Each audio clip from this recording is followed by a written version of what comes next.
The Michael Hatfield RE/MAX team presents Real Estate and More. Bay Area real estate is different than in all of America. And why? What's up with home buyers? What's on sellers' minds? How is the market? And much, much more.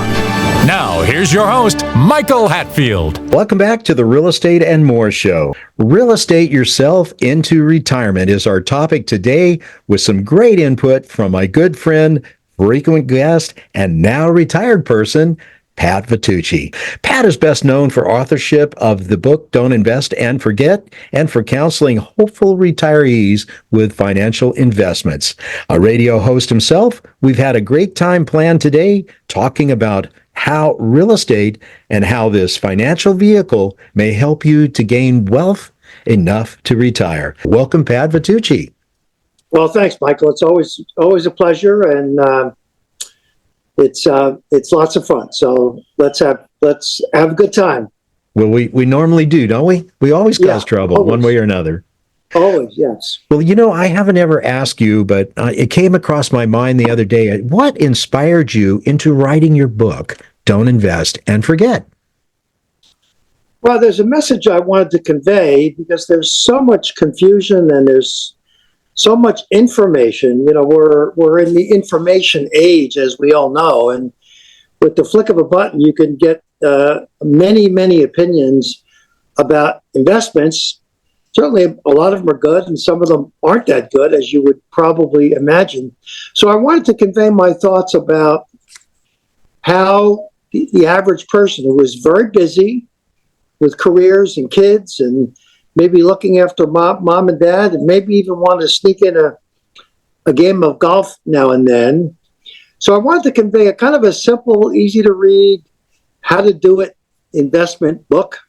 Not sophisticated, pretty granular in nature, and I think it covers the basics. And while writing a book is always difficult, and it takes a long time, a lot longer than you ever think it would, but I think it satisfied my need to communicate some of the fundamental ideas about investing in this crazy upside down world. Oh, yeah. And share it with others too. I know you pretty well, and I can see where you like to share, your thoughts and things that might help people. And that's a very good vehicle to do that. And I know you're pretty much retired, semi-retired. I keep you busy, it seems like. Are you enjoying it as much as you thought that you would? Yeah, even more than I thought I would. I thought I would have a hard time adjusting because, as you know, when you're working, everything is fast-paced, and you drive in the fast lane. You even take the fast track lane because you have to get to an appointment. And now I find myself driving in the right-hand lane, the slow lane, and cars are zooming past me. And so your tempo of life slows down nicely. It gives you more time to reflect and do some introspection on how you want to spend the next chapter of your life. And so far, a year and a half into it, it's been a nice adjustment. If a person is taking the position that I am getting ready to retire, it seems to me like the wealth that they can build, especially in the San Francisco Bay Area, in equity appreciation through their home is one of the best ways of doing it right now. What are your thoughts? We've been blessed in California for the last 30 plus years of having rapid, significant growth in the value of our home. So most of us have built up a lot of equity in the home. And so the question now is, what do you do with the equity? Do you stay in the Bay Area where they have very high paying jobs and therefore home prices are commensurate with that? Or do you need to be in the Bay Area anymore because you're not working? You don't need to take an income check from XYZ company. So do you downsize? Do you right size? Do you move out of state? Do you move out of country? Kind of the world is your oyster, and if you built up equity, you could take the equity and maybe buy something smaller, maybe something bigger. Friends of clients might have moved to Texas and bought giant homes for, $350,000, and So with the excess leftover money becomes a source for income. So it's another pension, if you will, that adds to cash flow. When you're retired, cash flow is the complete focus. When you're working, it's growth and diversification, and then you go from contributing to 401ks, IRAs, to distributing from 401ks, IRAs. And so the potential equity in your home can be a wonderful source of supplemental income, and that could be your trip to Europe, it could be a trip to Hawaii, it could be a number of things, but cash flow is king when you are retired. Sustainable cash flow. You don't want to run out of money when you're 80 years old and you're going to live 20 more years. You'll find yourself working part-time somewhere. Yes. I was speaking with a very smart guy this morning, and his opinion was that he wanted to not go into rental investment properties. He says, I want to build in my own personal residence, and he's in a position to do that. And the reason that he cited is in California, we have rent control, and some of the municipalities are now enacting, I would say, almost severe rent control that are biased towards helping tenants and disadvantaging landlords. We've seen that happen in Concord just recently, and under some cases, the landlord is having to pay hard-earned funds at the rate of 2 times a monthly rent, plus another $2,000 of relocation fees to tenants. So a lot of landlords have lost, or in people that are investment inclined with rental properties to say, you know what, I'm just gonna take my real estate in my home, use that equity and work with that equity because I can control a lot more of the factors. Don't you think that that's kind of an important thing? Yeah, rent control is kind of anti-capitalism. I mean, we've been a successful country because we are a capitalistic country. Now, there's winners and losers, that's for sure. But how many times have you heard, somebody comes from another country with $10 in their pocket, and 20 years later, they're multi-millionaires. So not too many countries can brag about motivating down to the individual level for you and I to work hard and fulfill a dream. Please remember to go to our new YouTube handle, My Real Talk Show. That's My Real Talk Show at youtube.com, and touch that subscribe button. You can also find past aired shows at our handle, My Real Talk Show, on youtube.com. Rent control, in my view, is the opposite of a free open market system. And frankly, if you find the cities that have initiated rent control, their organization and structure lends itself to red ink every year. They are not good managers of those cities, and there's almost an envy of people who are successful, and therefore they need to get punished. You worked hard, you bought a rental, you bought 2 rentals, you bought 3 rentals. You are the villain. You are the enemy. And so we're going to get even with you. We're going to initiate some governmental regulations. And if you look at France and Italy and Spain, they've tried that for hundreds of years. And here we are, just a 250-year-old country.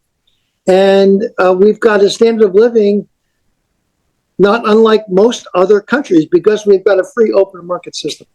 A new 2024 Assembly Bill 12, it says AB 12, prohibits landlords from charging more than a month's rent for security deposits.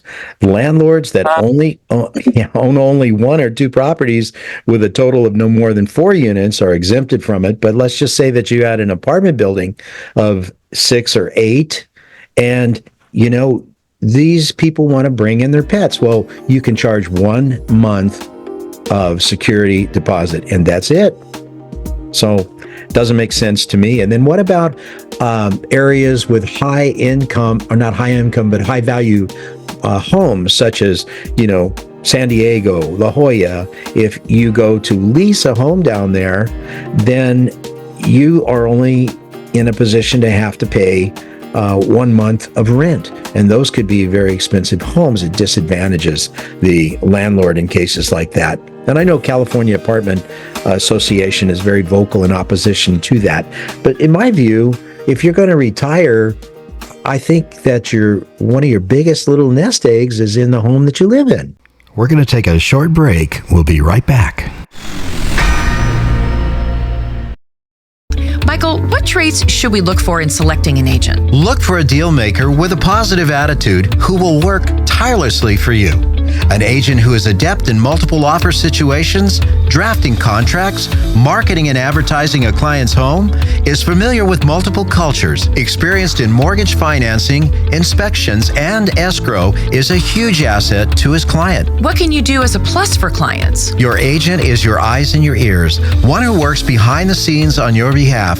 A great attitude, working well with others, and keeping clients' priorities number one is a given for us. Call 925-322-7775 now to schedule an appointment or complimentary home analysis. For excellence in real estate, call the Michael Hatfield RE/MAX team at 925-322-7775 or go to michaelhatfieldhomes.com.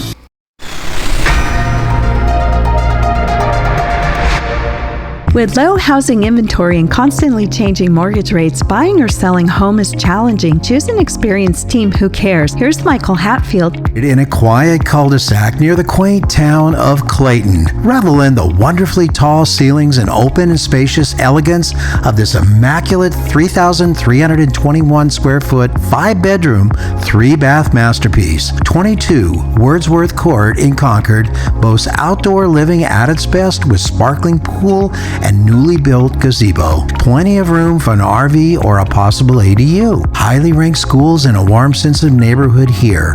Don't miss this dream home. Get help with buying or selling a home by calling the Michael Hatfield RE/MAX team at 925-322-7775. That's 925-322-7775, or go to michaelhatfieldhomes.com.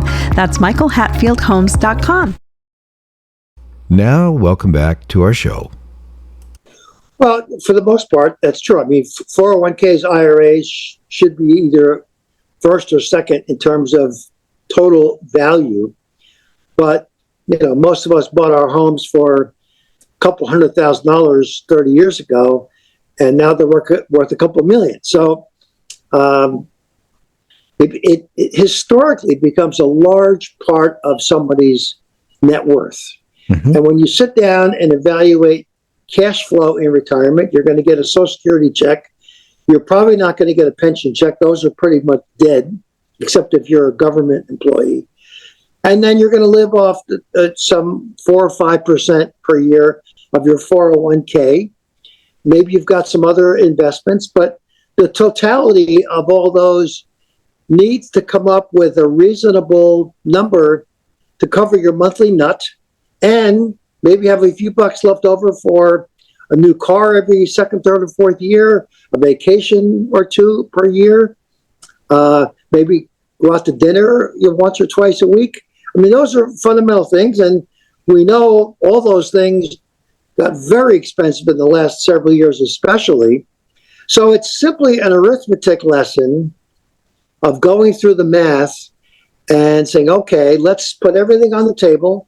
And in one 8.5 by 11 sheet of paper, you can generally deduce that, I'm in good shape. I can retire. I can afford to retire. And A, stay in the house in California, or B, I've got to move to XYZ.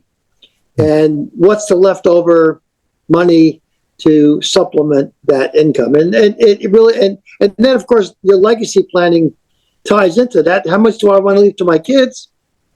Do I want to leave $1 million to each of the kids, or do I want the last check to bounce when I leave this? Yeah, what you're saying is something that's based upon a couple or a person that works, that actually produces something in the way of income. some people don't want to work. They simply do not want to work. So if they don't want to work and they want to live off the generosity of somebody else, it makes it really tough for somebody else that owns that property. Makes it really tough. So when people come in, how it used to be when people came in to see you to work up a plan, did you have like a checklist, and how did you go about assessing where they were versus where they want to go? I know you've been on to me for selling cars for a while now. Don't invest your money in cars. I think that's a chapter in your book. Yep. Yeah. Yeah. I've interviewed literally thousands of single people or individuals. Sometimes they bring their adult children in the room. And we have a real kind of, I call it a come to Jesus meeting. We really get together and review their family structure, their legacy planning, and then we get down to numbers. The numbers are important, but all those other emotional things tie in. Papa wants to retire next week. Mama wants him to work 5 more years, or vice versa. So you get into those marital things. You become kind of a quasi-marital counselor, which, by the way, I'm not qualified. But you moderate this discussion because it's important that there's a connection between husband and wife in terms of their goals. Mama may want to live in the mountains and Papa wants to live at the beach. Well, you can compromise those things and spend a little time in each. But fundamentally, there's got to be some real distinct agreement on what tomorrow is going to look like. And then you back into it with numbers. Okay, I want a new car every other year. Well, sorry, you can't afford a new car every other year. You can afford a car every 5 years. And guess what? You're not going to put a lot of miles on your car, so you don't need a new car that often. I know you're a car guy and you love cars, but that ain't happening. So let's throw the new car out the window right now because these other things are a higher priority. So you kind of prioritize spending and your wish list. You bring to the meeting your Christmas wish list, and then you distill it down to what's pragmatic, what's affordable, and you end up with a game plan that in most cases, I've had clients for 35 years and they're doing fantastically well. They've stuck to the plan. We've adjusted it over the years based on market conditions, based on family things going on. But it's always modifying the base plan without throwing the whole thing out.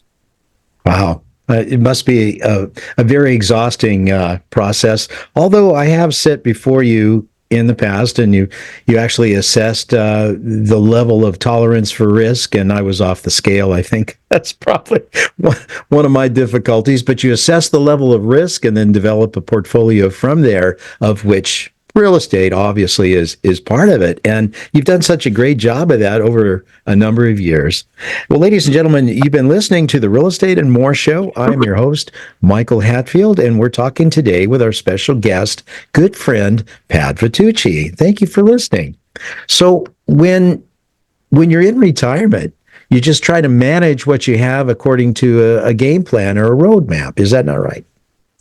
Yeah, you're always reviewing the game plan, reviewing your portfolio design, tweaking it where you need to. But fundamentally, you're not making major changes. You're not taking outrageous risk. You're not buying timeshares or crypto. That's at one end of the risk scale that you really want to stay away from. So you naturally get a more conservative. You don't want to gamble the ranch and think, this is where I'm going to triple my money by next weekend. Rarely does that work out. I would almost say never works out.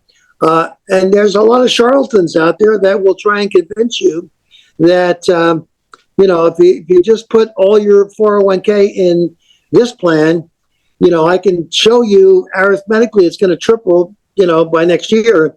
And that's fiction. So you've got to be careful not to get taken for granted because there are a lot of bad people out there. Most of them are healthy, good spirited people, but the internet is the Wild West. And when it comes to real estate, talk about real estate scams. There's a lot of those. So your fundamental job is to evaluate real estate and how it fits in with the totality of their net worth. And then you're making recommendations. Yeah, we think you should sell your big house in Alamo and move to a condo in Alamo or in Texas or Portugal or Costa Rica. So you're in the sometimes unenviable position of giving them a reality check that they can't afford to live in this house, or they shouldn't afford to live in this house. The PG&E bills, the tax bills, all those things are off the charts too high, and it's sucking up that cash flow every month. And that's the difference between going to Europe once a year or not going to Europe once a year. So it's always a trade-off. I love my Alamo house. I love my Danville house, but I really want to go to Europe. Well, you pick. What do you want to do? You want to go to Europe once a year? You want to go to Hawaii? Where do you want to, how do you want to spend the rest of your days? Or in lieu of surrounding yourself with those expensive 2x4s in Danville? Absolutely. At the same time, we gotta think that if we're going to have real estate, we take a hard look at our cash flow to make sure we can support it in retirement or otherwise. And if we stay with that, we could stand to make a massive amount of wealth by appreciation in the home. Now, if it were somewhere like Texas right now, Texas is somewhat peaked out as far as places in the United States, as far as equity appreciation, whereas here in the Bay Area, it's still rolling. We're still super scarce on inventory. Back in 2017, there were 2 million homes available for sale, and now you're talking less than 1 million. And that's in half in 5-year period of time. The scarcity is there, whether or not anyone else is talking about it other than me, but the scarcity is there. And if you've only got so many loaves of bread and you've got many people that want to buy that bread, that value is going to go up, creates massive amount of potential wealth for the homeowner, but it also creates some real tough times getting a first-time home buyer into a home because the values just keep going up and up and up. Wouldn't you say? Michael, it's hard to talk to a young couple if they're buying their first home because the numbers are just downright scary, right? Yeah. But failure to jump in the water, you're never going to learn how to swim. And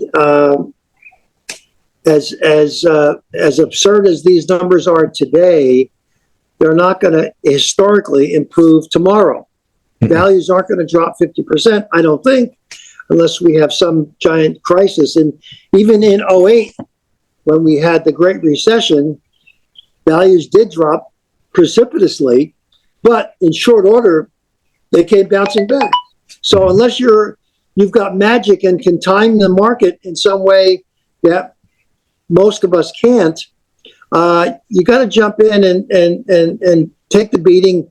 And the first couple of years is tough when you own a home, but then it gets easier because your income goes up, and then you start building equity, and you're not giving away rent payments to a landlord who's enjoying all the depreciation and all the income, and you're on the sidelines. And so I'm sure you see it every day. You're coaching young couples that are just scared. They're downright nervous about it, right? Yeah, and for good reason. The interesting thing that most people don't think about is the level of help from tax benefits. Once if you're renting for $3,000 a month, you can take that and say, well, I'm going to pay this to a mortgage interest, and that's deductible. And then you have the depreciation on those 2x4s that are, it's a cash-free deduction from your taxable income. And then when you go to sell it, you have the $500,000 tax credit versus your gain if you're married, 250,000 if you're single. I mean, there's benefits there to ownership. Plus, you have a home that you can go to, raise your children, raise your puppy, raise your wife, or let her raise you. All kinds of cool things to do if you have a home that's steadily increasing in value, like we have here in the San Francisco Bay Area. It's just an amazing place to live. And don't get me wrong, because I get a little frustrated at times with some of the rent controls and this kind of thing. California is amazing. It's just an amazing place to live weather-wise. The Bay Area is for home appreciation. It's amazing. Meet great people like yourself. Do the math and determine what puts more money in your pocket. I think you're going to find that real estate, the personal residence, is going to be a big contributor to help a person retire in the future. What do you think? All those things I absolutely agree with, and there's a pride of ownership. Where we can say, this is my home, I own this. So it's kind of been the American dream to own your own home. And while it is especially difficult in the Bay Area, look, I have friends who have lived around the world. They've lived in Dubai, they've lived in London, Hong Kong, and their conclusion is, nothing beats the Bay Area. And, we've got culture, we've got sports, we've got entertainment, we've got great weather. We can go to the beach, we can go skiing. I mean, the variety of entertainment and stimulus is kind of the envy of the world. And guess what? That's why the prices are so high, because we've got a lifestyle that's pretty darn attractive, right? Yeah, and we have a scarcity of product too. I keep putting it out there. There was dramatically low number of homes on the marketing tour yesterday. Generally speaking, there's 17 minimum to 35 or 40 homes where they come on the market. You take a tour of them, and then about that home, and you have it available for your clients. If you have buyers, there was 3 in the morning in that particular marketing group.